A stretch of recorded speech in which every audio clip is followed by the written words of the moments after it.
ಬಂಧುಗಳೇ ನಮಸ್ಕಾರ. Hi Gulbarga YouTube ನ್ಯೂಸ್ಗೆ ಸ್ವಾಗತ. ನಾನು ನಿಮ್ಮ ಸಂಗರಾಜ್ ವಾಲಿಕರ್. ಬಂಧುಗಳೇ, ಸುರಪುರ ತಾಲೂಕಿನ ಶಕಾಪುರ ಗ್ರಾಮದ ಬಗ್ಗೆ ತಮ್ಮ ಮುಂದೆ ಇಡ್ತೀನಿ, ಕೇಳಿ. ಸ್ವಲ್ಪ ಸೈನಿಕರ ಹೇಳ್ತಕ್ಕಂಥ ಮಾತುಗಳನ್ನ ಕೇಳಿ. ಎಲ್ಲರಿಗೂ ನಮಸ್ಕಾರ, ಎಲ್ಲರಿಗೂ ಜೈ ಹಿಂದ್.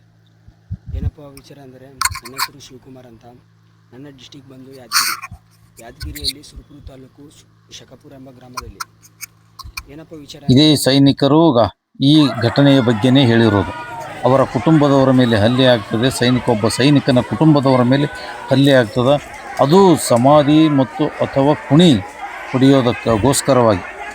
ಆರೋಗ್ಯ ಸರಿಯಿಲ್ಲ ಅಂತೇಳಿ ಹೇಳೋದಕ್ಕೆ ದೇವೇಂದ್ರಪ್ಪ ತಳವಾರ್ ಅನ್ನೋ ವ್ಯಕ್ತಿ, ಅವರ ಸೈನಿಕರ ಕುಟುಂಬದವರವರು ತನ್ನ ಆರೋಗ್ಯ ಸರಿ ಇಲ್ಲ ಅಂತ ಹೇಳಿದ ಒಂದೇ ಕಾರಣಕ್ಕಾಗಿ ಅವ್ರಿಗೆ ಈಗ ಯಾವ ಮಟ್ಟದಲ್ಲಿ ಹೊಡೆದು ಕಳಿಸ್ತಾರೆ ನೋಡ್ರಿ.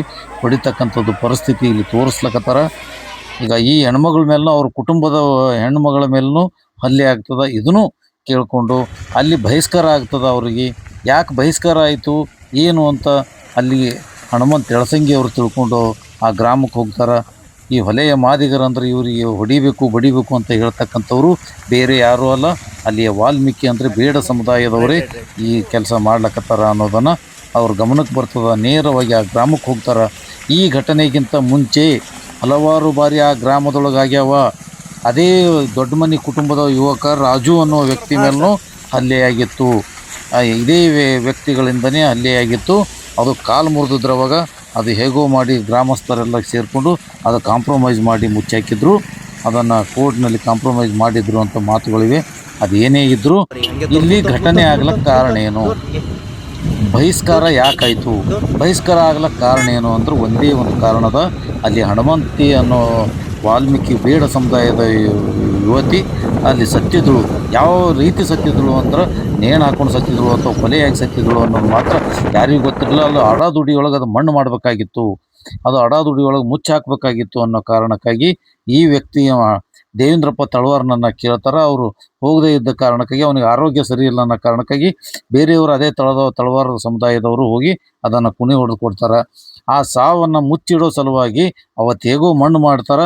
ಮರುದಿವ್ಸ ಬಂದು ದೇವೇಂದ್ರಪ್ಪನ ಮೇಲೆ ಹಲ್ಲೆ ಮಾಡ್ತಾರೆ. ಆರೋಗ್ಯ ಸರಿ ಇಲ್ಲ ಅಂತ ಮಲ್ಕೊಂಡಿರ್ತಕ್ಕಂಥ ವ್ಯಕ್ತಿಯನ್ನು ಕರ್ಕೊಂಡು ಹೋಗಿ ಹನುಮಂತ ದೇವ್ರ ದೇವಸ್ಥಾನದ ಕಟ್ಟಿಗೆ ನಿಂದಿರಿಸಿ ಕಟ್ಟಿ ಹಾಕಿ ಹೊಡಿತಾರೆ. ಅದು ಹೊಡೆದ ನಂತರ ಆ ಗ್ರಾಮದ ಜನ ಅಲ್ಲಿ ಅವರು ಬಿಡಿಸ್ಕೊಂಬರ್ಲಕ್ಕೆ ಹೋದವ್ರ ಕುಟುಂಬ ಅವ್ರಿಗೂ ಹೊಡಿತಾರೆ. ಹೊಡೆದ ನಂತರ ಇದು ದೊಡ್ಡ ಸಮಸ್ಯೆ ಆಗ್ತದೆ. ಅಲ್ಲಿ ಬಹಿಷ್ಕಾರ ಇಡ್ತಾರೆ ಆ ಗ್ರಾಮದಲ್ಲಿ.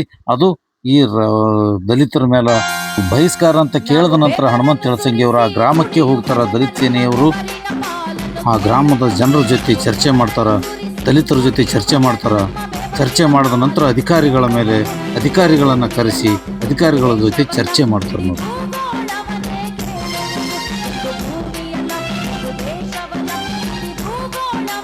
ಆ ಜನರ ಜೊತೆ ಪ್ರತಿ ಬಹಿಷ್ಕಾರ ಆಗಿರೋದನ್ನೇ ಸುಳ್ಳು ಅಂತ ಒಬ್ಬ ರಮೇಶ್ ಆಲ್ದಾಳ್ ಅನ್ನೋ ವ್ಯಕ್ತಿ, ಕಾಂಗ್ರೆಸ್ ವ್ಯಕ್ತಿ ಅದನ್ನು ಸುಳ್ಳು ಅಂತ ಹೇಳಕ್ ಹೋದ್ರೆ ಅಧಿಕಾರಿಗಳು ಮುಂದೆ ಈ ಯಳಸಂಗಿ ಅವರು ಸರಿಯಾಗಿ ಮಾತನಾಡ್ತಾರ, ಅದ್ರ ಬಗ್ಗೆದಾಗ ವಿವರಣೆ ಕೊಡ್ತಾರ. ಇಲ್ಲೆಲ್ಲ ಗೊತ್ತಾದ ನಂತರ ರಮೇಶ್ ಆಲ್ದಾಳ್ ಅವರೇ, ಈ ಗ್ರಾಮದಲ್ಲಿ ಪ್ರಕರಣ ಆಗಿರೋದೇ ಸುಳ್ಳು ಅನ್ನೋದಾದ್ರೆ ಅದು ಚರ್ಚೆ ಮಾಡೋಣ. ಹನುಮಂತ ತೆಳಸಂಗಿಯವರು ಆ ಗ್ರಾಮಕ್ಕೆ ಹೋದ ನಂತರ ಅವರಿಗೆ ಕಿಟ್ ಕೊಡ್ತಾರೆ. ಅಲ್ಲಿ ಅಧಿಕಾರಿಗಳು ಸಾಯಂಕಾಲ ಹೋಗಿ ಹನುಮಂತ ತೆಳಸಂಗಿ ಅವರು ಮೂಸ್ಕೊಂಡು ಬಂದ ನಂತರ ಅಲ್ಲಿ ಕಿಟ್ ಕೊಡ್ತಾರ. ಮಲ್ಲಿಕಾರ್ಜುನ ಕ್ರಾಂತಿಯವರು ಅಲ್ಲಿ ಹೋರಾಟಕ್ಕೆ ನಿಲ್ದಿರ್ತಾರ, ಕಂಪ್ಲೇಂಟ್ ಮಾಡಿಸ್ತಾರ. ಅದೆಲ್ಲ ಮಾಡಿದ್ರು ಅಲ್ಲಿ ಜನ ಈಗ ನೋಡ್ರಿ ಆ ವ್ಯಕ್ತಿ ಜೊತೆನೆ, ಅಲ್ಲಿ ಗ್ರಾಮದ ವ್ಯಕ್ತಿ ಜೊತೆನೆ ಮಲ್ಲಿಕಾರ್ಜುನ ಕ್ರಾಂತಿಯವರು ಮಾತಾಡ್ತಾ ಇದ್ದಾರೆ ನೋಡ್ರಿ. ಇದು ಯಾವ ಮಟ್ಟದಲ್ಲಿ ಅಂತ ಕೇಳ್ರಿ ನೋಡ್ರಿ.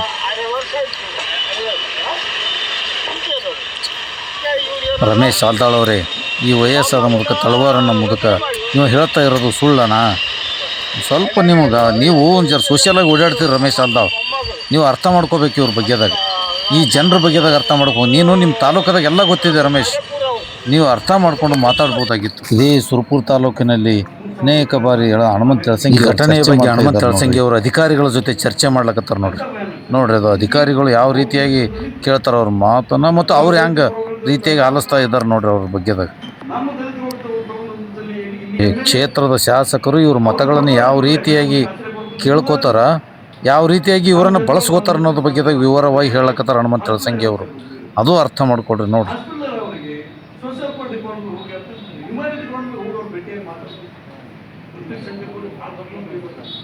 ನಾವು ಭಾಳ ದೊಡ್ಡ ಸಪೋರ್ಟ್ ಮಾಡ್ತೀವಿ.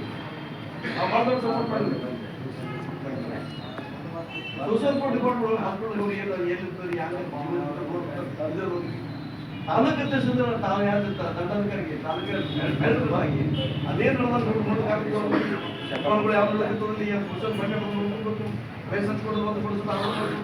ಇನ್ನು ಯಾರು ಮಾಡಬೇಕು.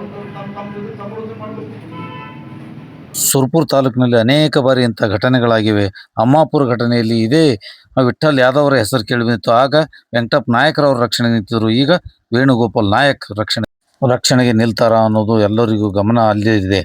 ಅದೇನೇ ಹೇಳಿ ಸುರ್ಪುರದ ಇಲ್ಲಿ ಕೃಷ್ಣ ಸುಬೇದಾರ್ PSI ಹೆಸರು ಕೇಳಿ ಬರ್ಲಕತ್ತದ.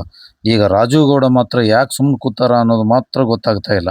ರಾಜು ಗೌಡ ಇದರಲ್ಲಿ ಏನು ಕೈ ಇಲ್ಲ ಅಂದರೆ ಯಾಕೆ ಸುಮ್ಮನೆ ಕೂಡಬೇಕು? ಯಾರ ಪರವಾಗಿ ಅದ್ರ ನಿಲ್ಲೇಬೇಕಲ್ಲ, ಯಾಕೆ ನಿಲ್ತಾ ಇಲ್ಲ? ವಿರೋಧ ಪಕ್ಷದವರಾಗಿ ಇಲ್ಲಿ ಹೋರಾಟಕ್ಕೆ ಬರಬೇಕಾಗುತ್ತೆ. ತನ್ನ ಕ್ಷೇತ್ರದ ಜನರ ಪರವಾಗಿ ನಿಲ್ಲುವವರು ವಿರೋಧ ಪಕ್ಷವು ತಟಸ್ಥವಾಗಿ ನಿಂತರೆ ಹೇಗೆ? ನಮಸ್ಕಾರ, ಹಾಯ್. ಇಲ್ಲಿ ಮುಚ್ಚಿ ಹೋದ ಹನುಮಂತಿ ಸಾವಿನ ರಹಸ್ಯ ಬಯಲಾಗುತ್ತಾ? ಕಾದು ನೋಡಬೇಕಾಗಿದೆ.